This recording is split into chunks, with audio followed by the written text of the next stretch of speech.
अरे कहाँ रह गए तुम चारों? जल्दी चलो, बहुओं को शगुन देने के लिए जाना है।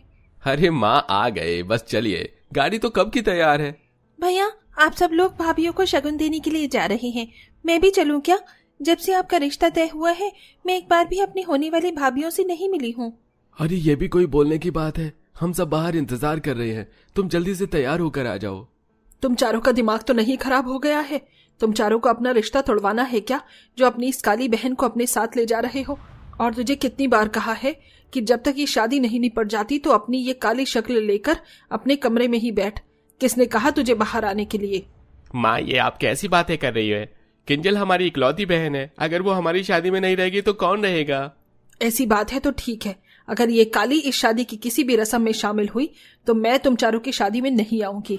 अब खुद ही सोच लो कि अपनी शादी में अपनी काली बहन को बुलाना चाहते हो या तुम चारों को जन्म देने वाली इस माँ को।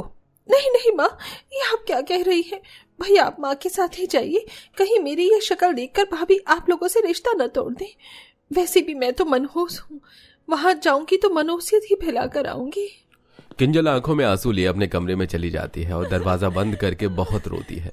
किंजल के काले रंग की वजह से उसकी माँ गीतांजलि उसे बिल्कुल भी पसंद नहीं करती थी। यहाँ तक कि किंजल को उसके सगे भाइयों की शादी में भी आने की इजाजत गीतांजलि ने किंजल को नहीं दी थी। ऐसे ही समय गुजर जाता है और आज किंजल के चारों भाइयों की शादी हो रही थी। इन चारों की पत्नियां दिखने में काफी ज्यादा सुंदर और गोरी होती हैं। शादी की रस्म खत्म होने के बाद गीतांजलि अपनी चारों गोरी बहुओं को घर ले आती है और बड़े प्यार से उनका स्वागत करती है। कितनी गोरी चिट्टी है मेरी बहुएं, बिल्कुल अंग्रेजन देखती हैं, कहीं तुम चारों को मेरी ही नजर न लग जाए। माँ जी, हमारे मम्मी पापा ने बताया था कि हमारी एक ननद भी है, लेकिन हमें तो शादी की किसी रस्म में भी हमारी ननद नहीं दिखी, यहाँ तक कि शादी में भी हमारी ननद मौजूद नहीं थी। अभी तुम चारों ठीक से घर में आई भी नहीं हो और अभी से अपनी ननद की इतनी फिक्र होने लगी। वो क्या है ना, कुछ समय से उसकी तबीयत खराब है, इसीलिए वो अपने कमरे में रहकर आराम करती है। जब ठीक हो जाएगी तब मिल लेना अपनी ननद से। चारों भाई जानते थे कि उनकी माँ झूठ कह रही है, लेकिन चाह कर भी वो अपनी चारों पत्नियों को सच नहीं बता पाते। वहीं किंजल अपने कमरे के दरवाजे पर खड़ी चुपके चुपके अपनी गोरी भाभियों को देख रही होती है और अपनी माँ की बातें सुन काफी दुखी होती है। ऐसे ही शादी का दिन गुजर जाता है और आज चारों गोरी बहू की उनकी ससुराल में पहली रसोई की रस्म होती है।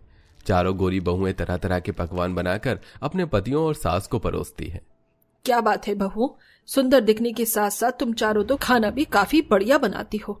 सभी लोग नाश्ता करके अपने अपने कमरे में चले जाते हैं और अब चारों बहुएं मिलकर नाश्ता करने लगती हैं कि तभी सभी लोगों ने नाश्ता कर लिया, लेकिन हमारी ननद ने अभी तक नहीं